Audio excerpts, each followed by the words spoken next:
नमस्कार मंडळी, कसे आहात सगळे? आजच्या नवीन व्हिडिओमध्ये तुमचं सर्वांचं स्वागत आहे।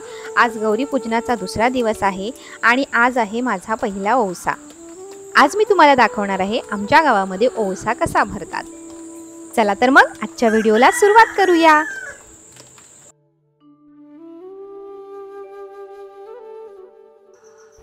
ओवशाला नववधू तिच्या माहेरची आणि सासरची काही सूप गौराई समोर ओवसते, म्हणजेच तिला ओवाळते। ही सूप बांबूपासून तयार केलेली असतात। काही ठिकाणी 5 तर काही ठिकाणी 10 सूपांचा ओवसा भरतात। या प्रत्येक सूपाला दोरा गुंडाळला जातो, हळद कुंकू लावलं जातं। सूपात रानभाज्यांची पानं, 5 प्रकारची फळं, सौभाग्य लेणी, पावसाळ्यात उपलब्ध असलेल्या भाज्या, सुकामेवा, धान्य आणि गौराईची ओटी अशा प्रकारचं साहित्य ठेवलं जातं। माझ्या सासूबाईंनी माझ्या ओवसाची सूप जी आहे ती भरायला लावलेली आहेत आणि या सूपांना हळद कुंकू लावण्याचं काम मी करत आहे।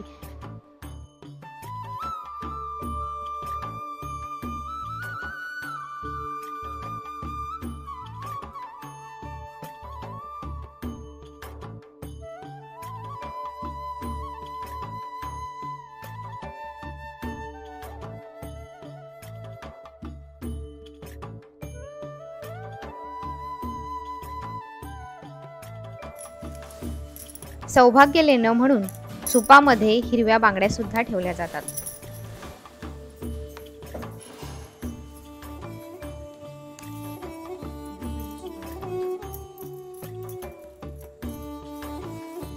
ही आहेत ऐन वृक्षाची फळं आणि ओवशाच्या सुपामध्ये त्यांचा सुद्धा मान असतो। याप्रमाणे आपण ओवशाची सूप तयार करून घेतली आहेत।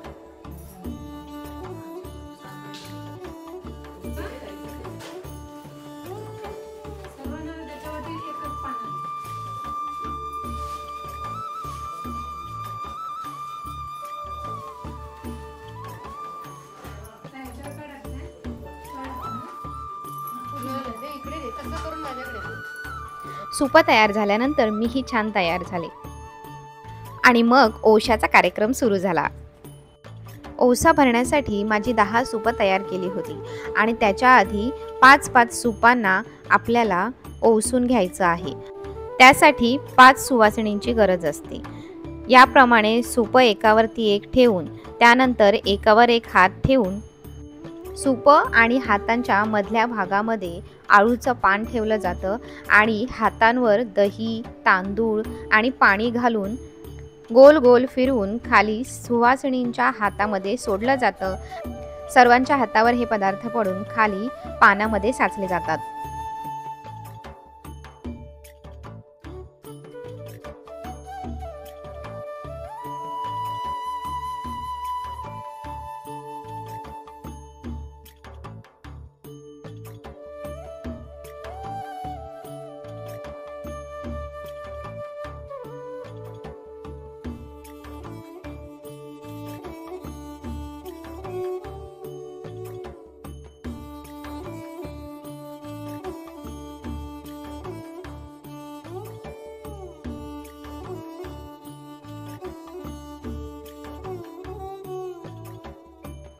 याप्रमाणे सुपाची सर्व विधी पूर्ण झाल्यानंतर आळूच्या पानाची पुरचुंडी बांधली जाते आणि ती शिदोरी म्हणून टांगवली जाते।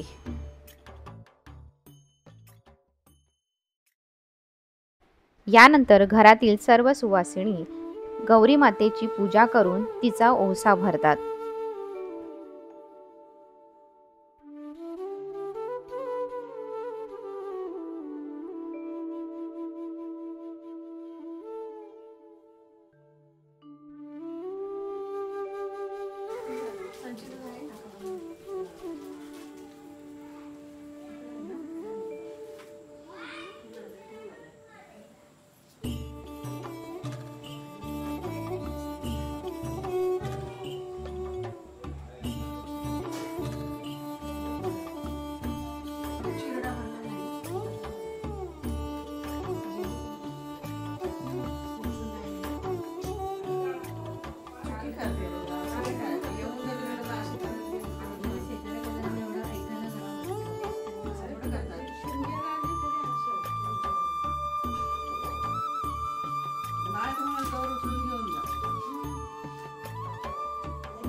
नववधू जी 5 किंवा 10 सुपं तयार केलेली असतात ती गौरी पूजनाच्या दिवशी गौराईला ओवाळून म्हणजेच तिला ओवसून तिची भक्तिभावाने ओटी भरते.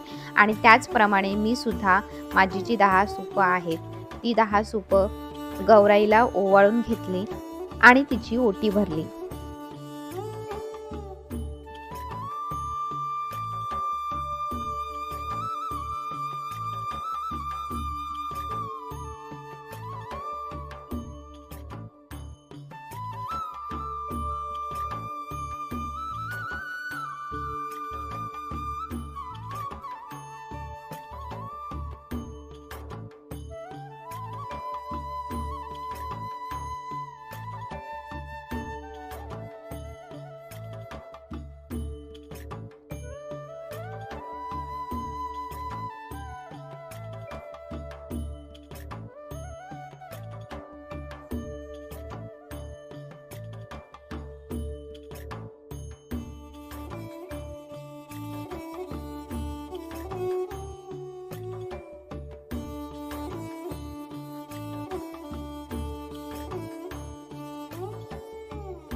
गौराईला सुपं ओवाळून झाल्यानंतर आणि तिची ओटी भरल्यानंतर घरामधली जी तुळस असते त्या तुळशीला सुद्धा ही 5 किंवा 10 सुपं ओवाळली जातात आणि तुळशीचा सुद्धा ओसा भरला जातो.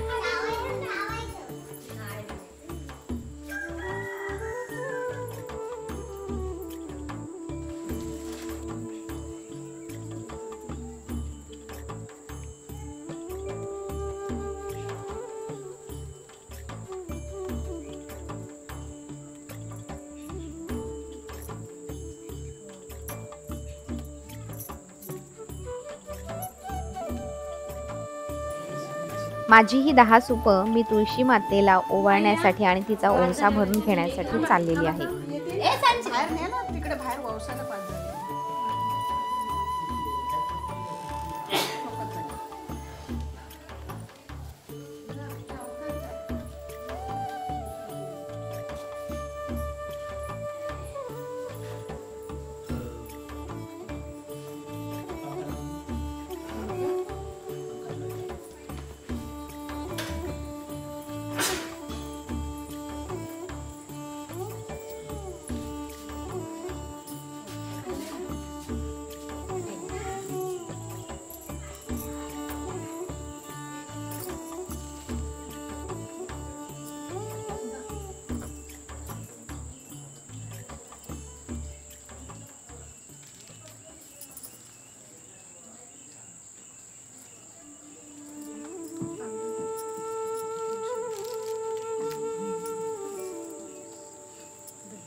पता है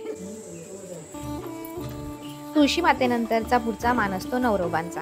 तर मी या ठिकाणी माझ्या नवरोबांना सुद्धा आरती करून ही 10 सूप त्यांना सुद्धा ओवाळून घेतली.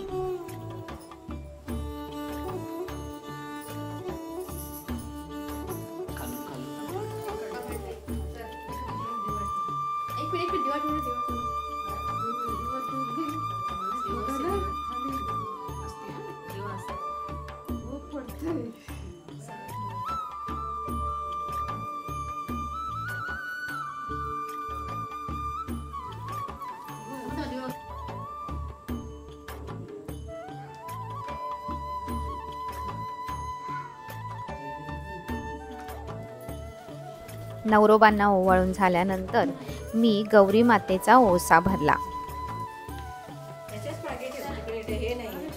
गौरी मातेला ओसून झाल्यानंतर जी 10 सूप आहेत ती सासरच्या आणि माहेरच्या मंडळींना दिली जातात. ओशाचं पहिलं सूप नवऱ्याला दिलं जातं. सूप दिल्यानंतर त्याच्या बदल्यात तिला साडी, पैसे, दागिने, सोन्या चांदीच्या वस्तू भेटवस्तू म्हणून दिल्या जातात.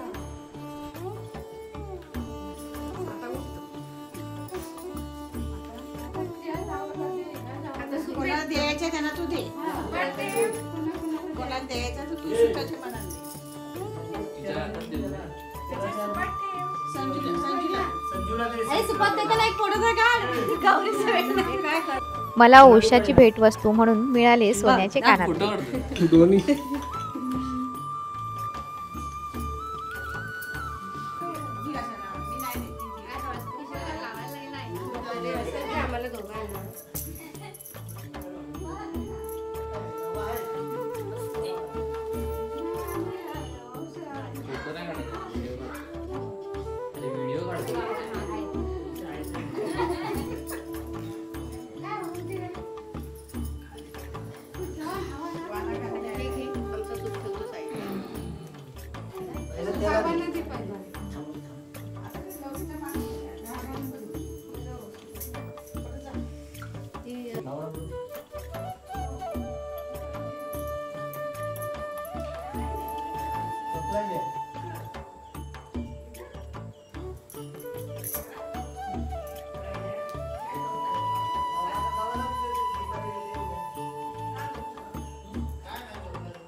घरातील मंडळींना सूप दिल्यानंतर मी निघाले सूप घेऊन आमच्या काकांच्या घरी ओळशाचं सूप देण्यासाठी.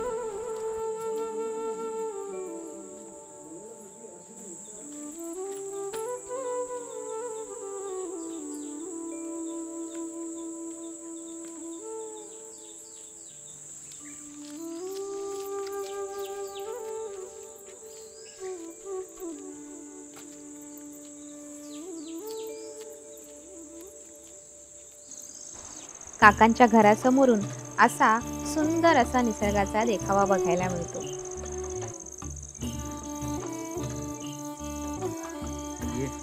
काकांच्या घरून आल्यानंतर आम्ही आता निघालेलो आहोत आमच्या गावातल्या विठ्ठल रखुमाईच्या मंदिरामध्ये.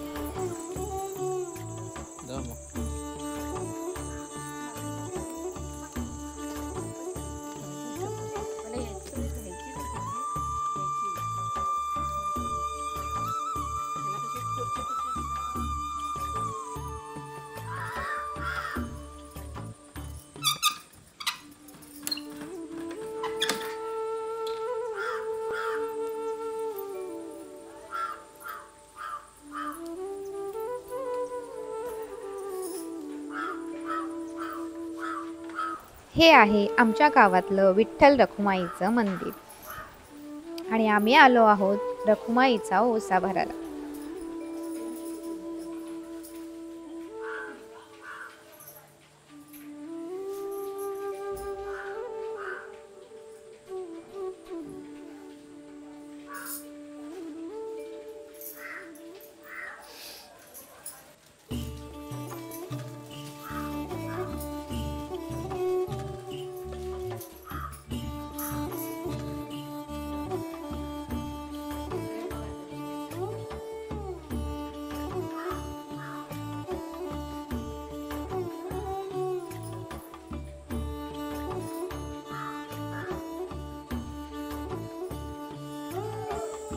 विठ्ठल रखुमाईच्या मंदिरानंतर आता आम्ही चाललेलो आहोत आमच्या गावाची ग्रामदेवता आई काळकाई देवीचा ओसा भरण्यासाठी।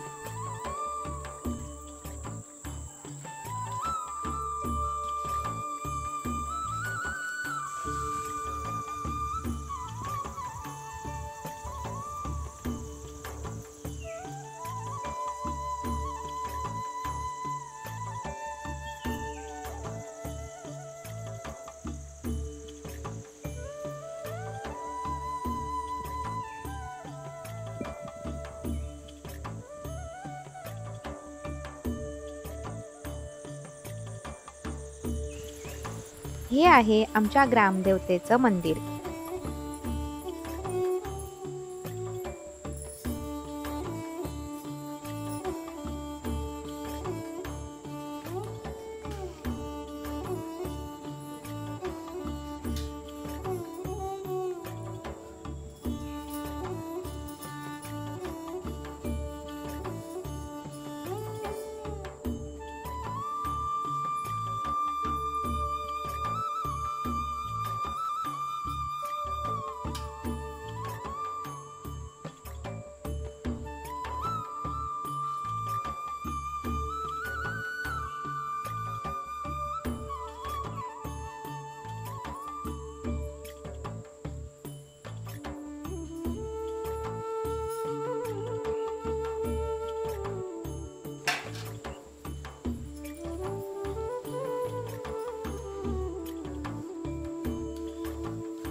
तर मंडळी, कोकणातल्या पारंपरिक ओवशाचा माझा आजचा व्हिडिओ तुम्हाला कसा वाटला हे कमेंट करून नक्की कळवा।